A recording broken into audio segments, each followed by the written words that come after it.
The Women Caucus. Secretary.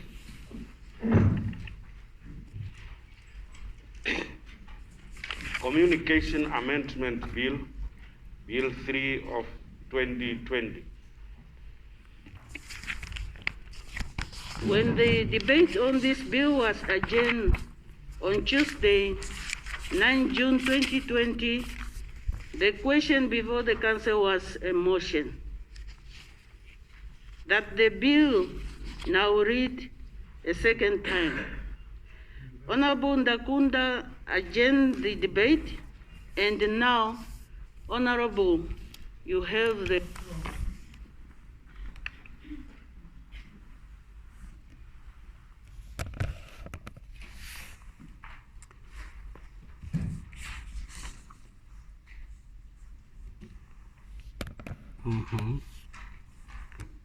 Thank you very much, Honorable Chairperson, honorable members.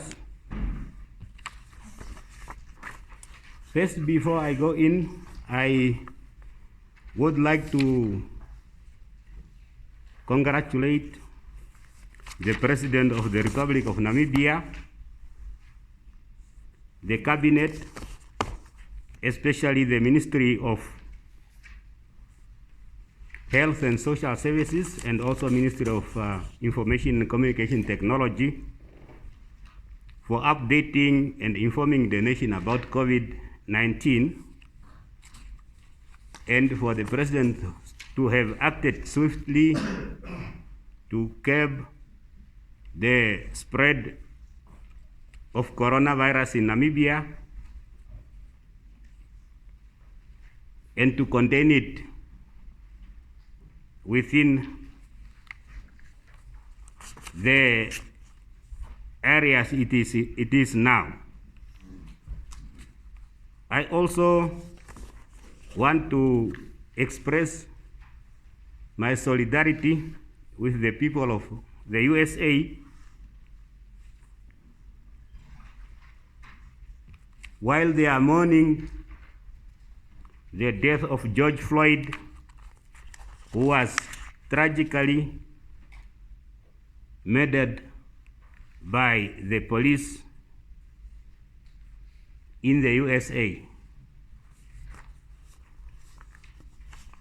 Now, having said that,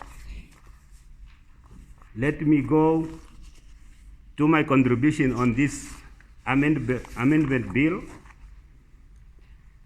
Bill 3 of 2020, Communication Amendment Bill.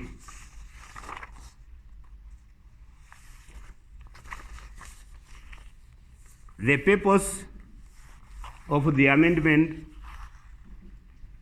of this bill, or the Act 8 of 2009, is to circumscribe the power to impose a regulatory levy to cover the regulatory cost of crane, to provide requirements and guidelines for determination and imposition of the regulatory levy, to regulate the imposition of the universal service levy, and to regulate the duty of telecommunication service providers to provide a confidential service, and also to provide for incidental matters.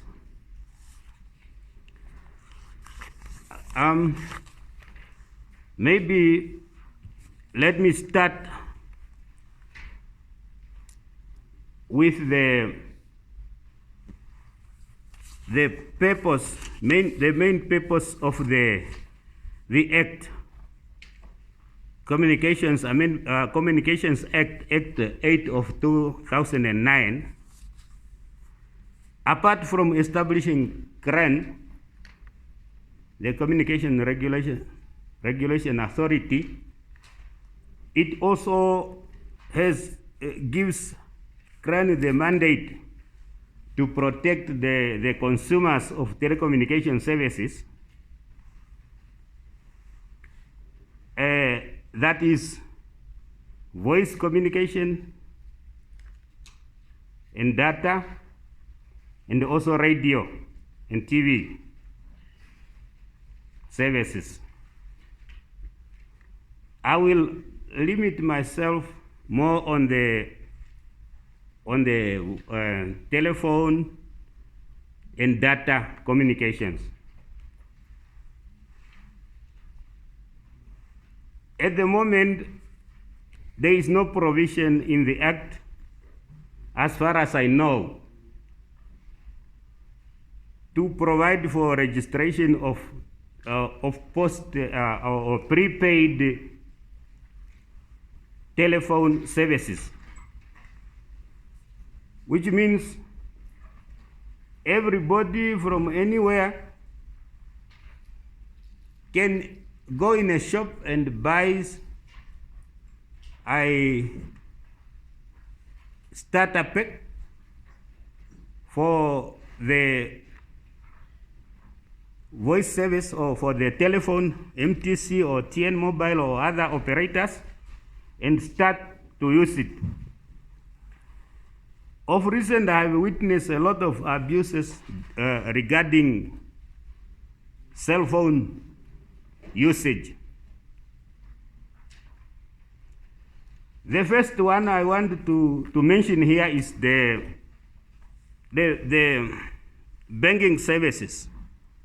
The banks have now evolved, and the payments can be made through a cell phone. All major commercial banks have that, are offering that service, be it Easy Wallet, Blue Wallet, e-wallet, and so on. When you send somebody money to their phone,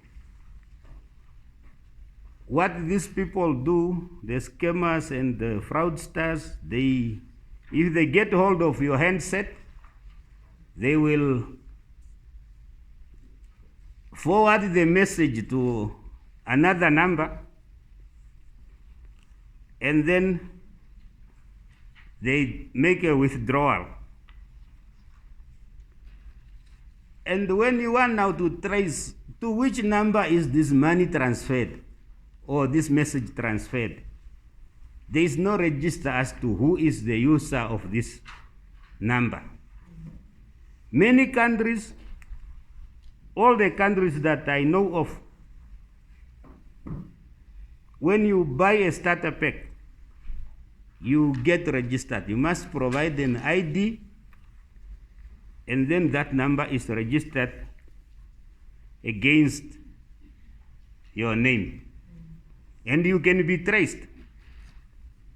In case you abuse or you use or you steal money from a recipient, and then you transfer those funds to your own number. Then there is this abuse of communication services in social media and also in voice and SMSs and so on. But still, if a criminal wants to do that, they buy a SIM from a street vendor. They write the text and they destroy the SIM. The SIM, the starter pack is $7, so it's very cheap. You use it and then you discard it. Some of the syndicates and the gangs, they are now using cell phones in poaching, in all other organized crimes. But then these prepaid services they are using, they are not registered.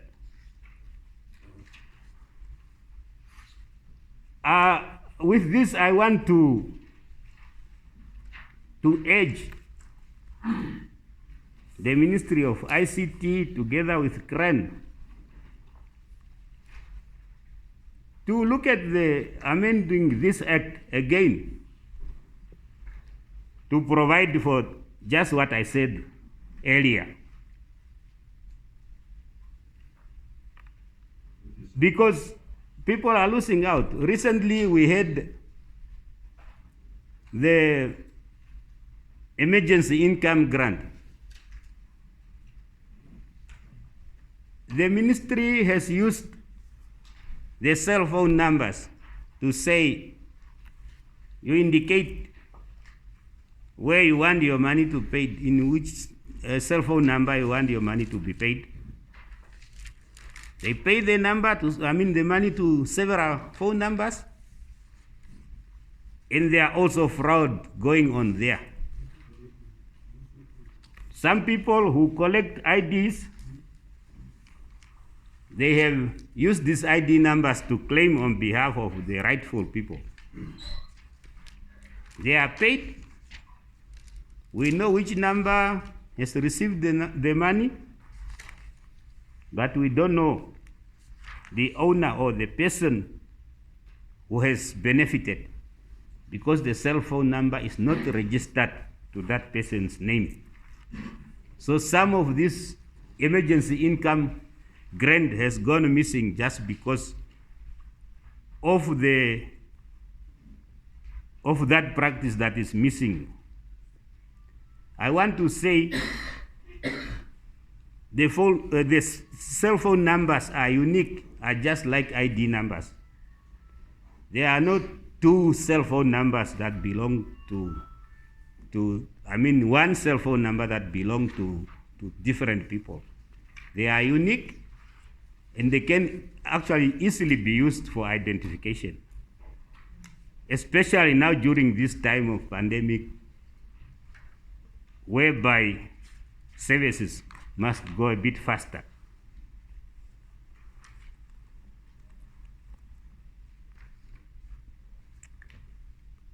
Honorable Chairperson, honorable members, I want to go to the tariffs.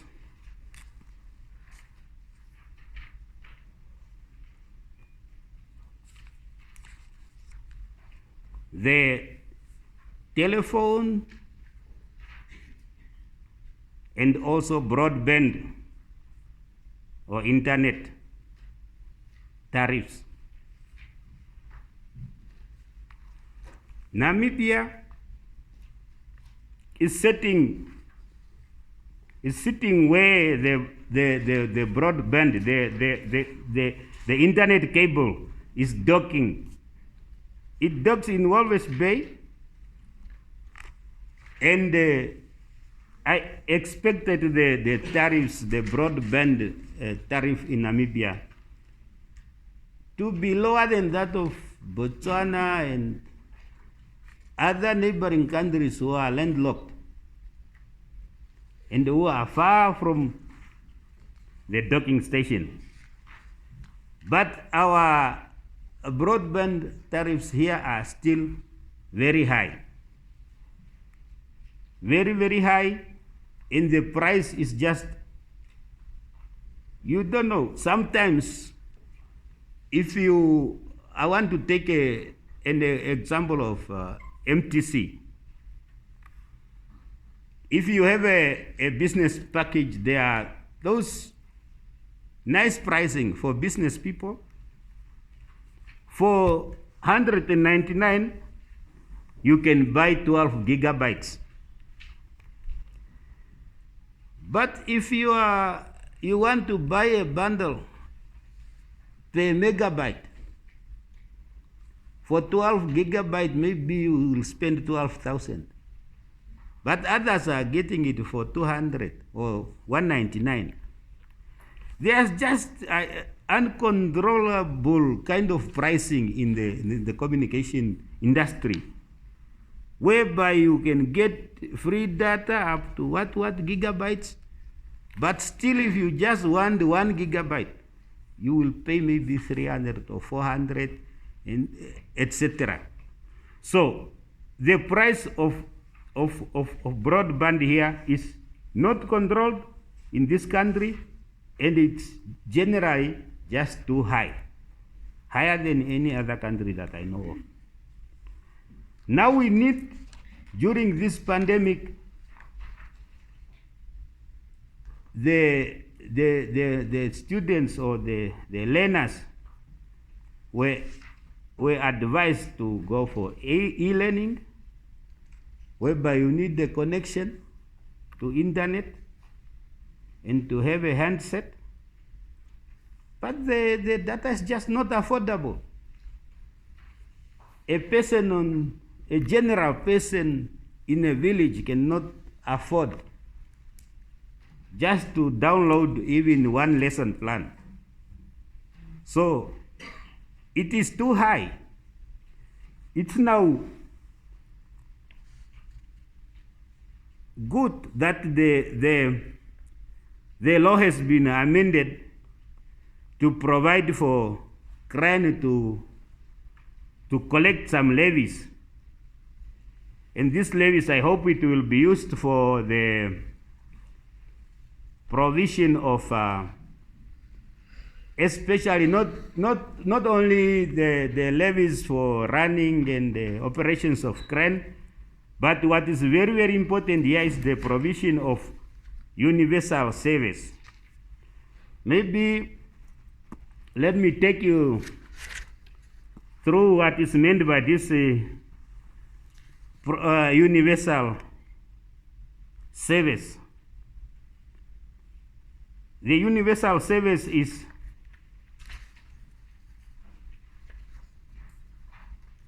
is provided for in section 56 of the main act, whereby the universal service fund is established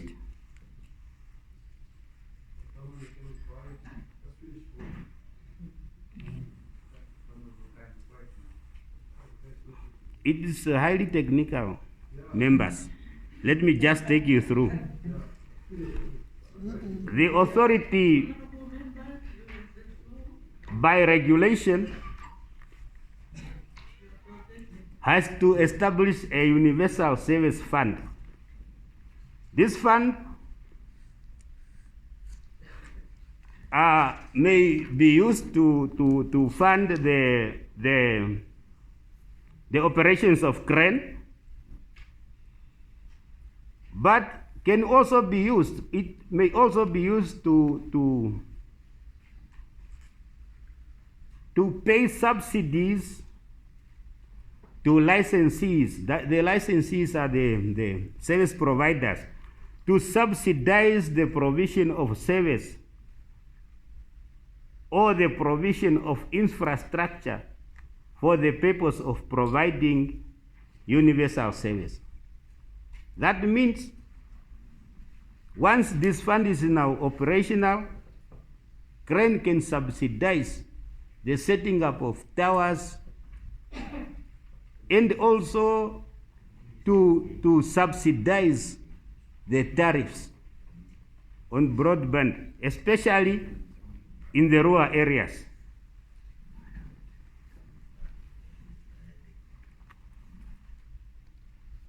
It goes further to say that the universal service may be specified in one or more of the following: a minimum number of prescribed telecommunication facilities or services that must be made available to a community of a prescribed size. You have so many people, this is the minimum service that this community must receive, the telecommunication service. The form of specified equipment that would be made available in order to cater for the telecommunications needs of a specified category or of a community. So everything is there. but it's not operational. It's there.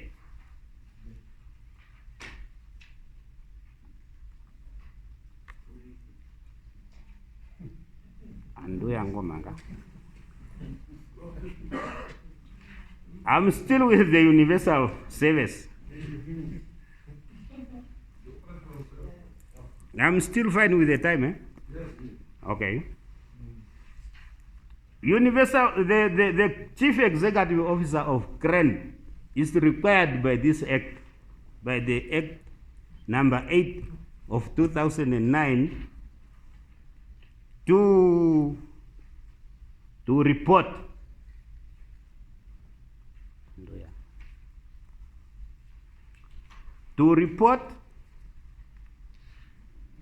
to provide the report.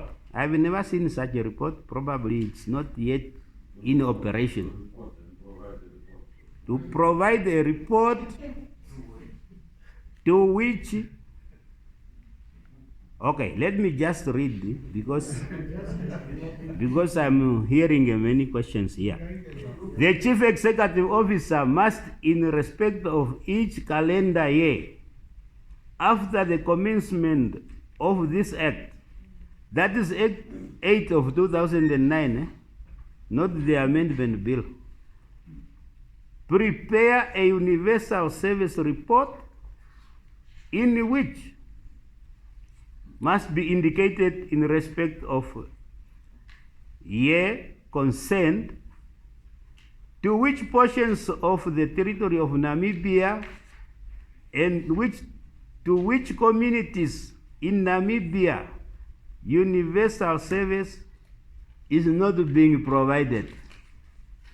In this case, to the whole country. How much money stands to the credit of the Universal Service Fund, and how much money is expected to be paid into the Universal Service Fund? How much the authority intends to spend, how the authority intends to spend the money available in the Universal Service Fund.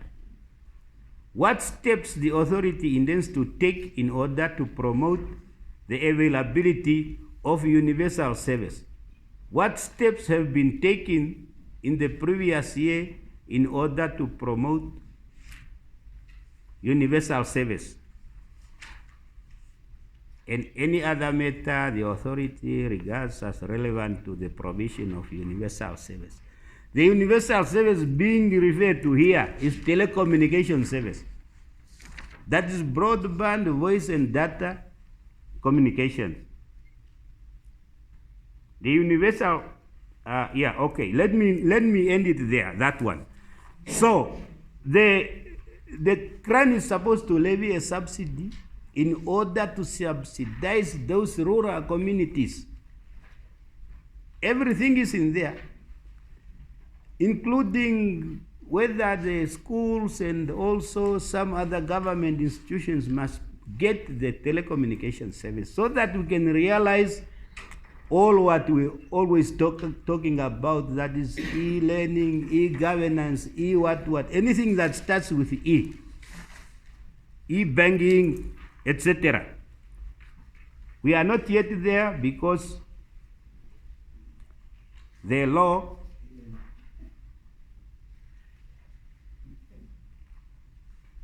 is lying somewhere there. It's not in operation.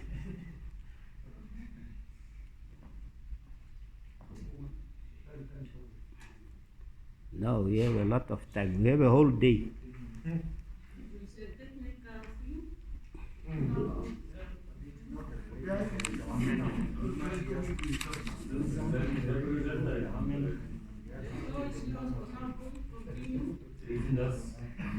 Yeah.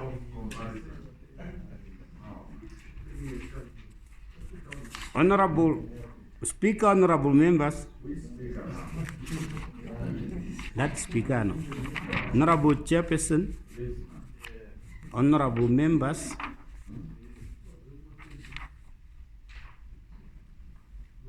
Now, this amendment will enable CREN, Communication Regulation Authority, your regulatory authority, whatever, to be able to get the necessary funding in order to realize all that I was alluding to earlier.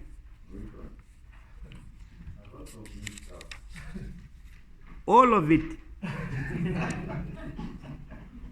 All of it meaning registering the users of telecommunication service.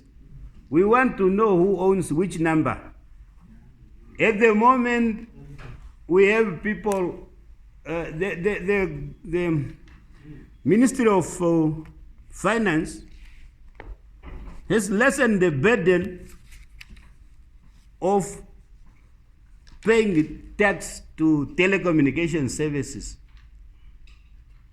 But if you buy a prepaid service, you will pay tax because apparently the taxman does not know whether you are business or private, because you are not registered. That's why every time you buy airtime, you also pay tax. But if you have a postpaid service, you don't pay tax, because they know this number belongs to this person. It's not a business, it's a private, it's not a business. That's why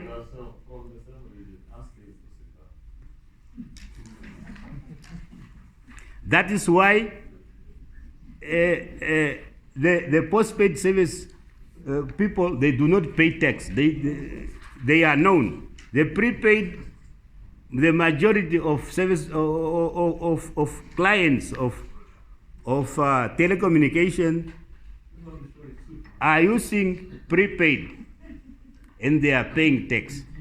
If they were registered, we will know this is not a business as an individual, and they will not pay tax. That is the other benefit.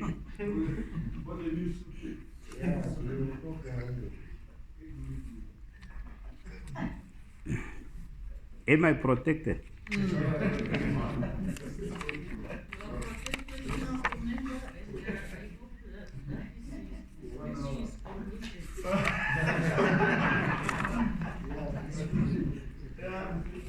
Yeah, I think we need to talk more about this. These are basic services. They are supposed to be basic services, and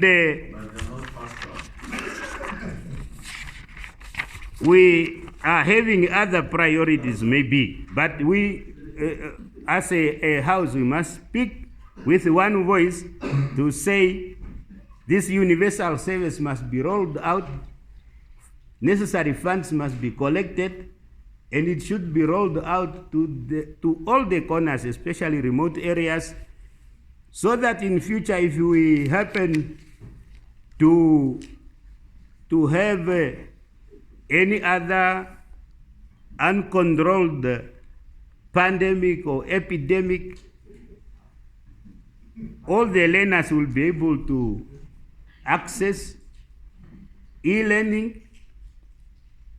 The infrastructure must be rolled out, and then CREN this time, together with the ministry, must take all the necessary steps to draft and implement the regulations, so that this amendment will be implemented as a matter of priority. With those few words, Honorable Chairperson, honorable members, I so submit, and I thank you.